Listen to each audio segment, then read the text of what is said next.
York red বুলসের জালে inter মায়ামির গোল উৎসবে নিজেকে মেলে ধরলেন লিওনেল মেসি। বিশ্বকাপ জয়ী আর্জেন্টাইন ফরওয়ার্ড ক্লাবের 6 গোলের সবটিতেই অবদান রাখলেন। 1 গোলের পাশাপাশি 5টি অ্যাসিস্ট এলো মহাতারকার পা থেকে। পারফরম্যান্সে দুটি ছড়িয়ে যুক্তরাষ্ট্রের মেজর লিগ সকারের ইতিহাসে 2টি রেকর্ড গড়লেন তিনি।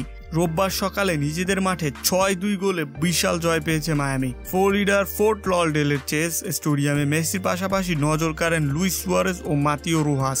উরুগুয়ান স্ট্রাইকার লুইস সুয়ারেজ এই ম্যাচে হেডট্রিকের স্বাদ নেন। মেসির গোলটিতেও অ্যাসিস্ট করেন তিনি। বদলি নেমে প্যারাগুয়ান উইঙ্গার রুহোস করে বাকি 2 গোল। MLS এর কোনো ম্যাচে সবচেয়ে বেশি অ্যাসিস্ট করার রেকর্ড এখন মেসির। একই সঙ্গে কোনো ম্যাচে সর্বোচ্চ সংখ্যক গোলে ভূমিকা রাখার কৃতিত্ব শোভা পাচ্ছে মেসির নামের পাশে। অথচ প্রথমার্ধ শেষে হারের সংখ্যায় ছিল পয়েন্ট তালিকায় শীর্ষে থাকা মায়ামি। 30তম মিনিটে দান্তে ফনজোয়ালের লক্ষ্যভেদ 1-0 ব্যবধানে এগিয়েছিল রেড বুলস। তবে বিরতির পর ভোজবাজির মতো যেন পাল্টে যায় ম্যাচের দৃশ্যপট। মেসি, সুয়ারেজ আর রোহস মিলে সেভ গুড়িয়ে দেন প্রতিপক্ষকে।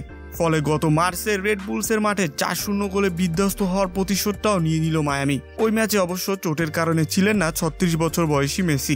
48তম মিনিটে রোহাস মায়ামিকে সমতায় ফেরানোর পর নিজের দ্বিতীয় গোলটি করে 62 মিনিটে।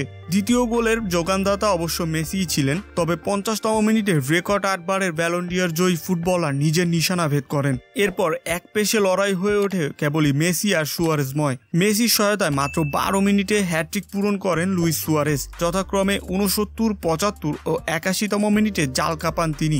যোগ করার সময় 7ম মিনিটে পেনাল্টি থেকে রেড বুলসের হয়ে ব্যবধান কমায় এমিল ফোর্সবার্গ। 12 ম্যাচে 24 পয়েন্ট নিয়ে MLS এর পয়েন্ট তালিকায় এখন 1 নাম্বার মজবুত অবস্থানে আছে মায়ামি। জোয়ার্দো মার্তিনো শীর্ষদের চেয়ে 1 ম্যাচ কম খেলা FC সিনসিনিয়াট 21 পয়েন্ট নিয়ে রয়েছে 2 নম্বরে। 3-এ থাকা রেড বুলসের অর্জন 11 ম্যাচে 17 পয়েন্ট।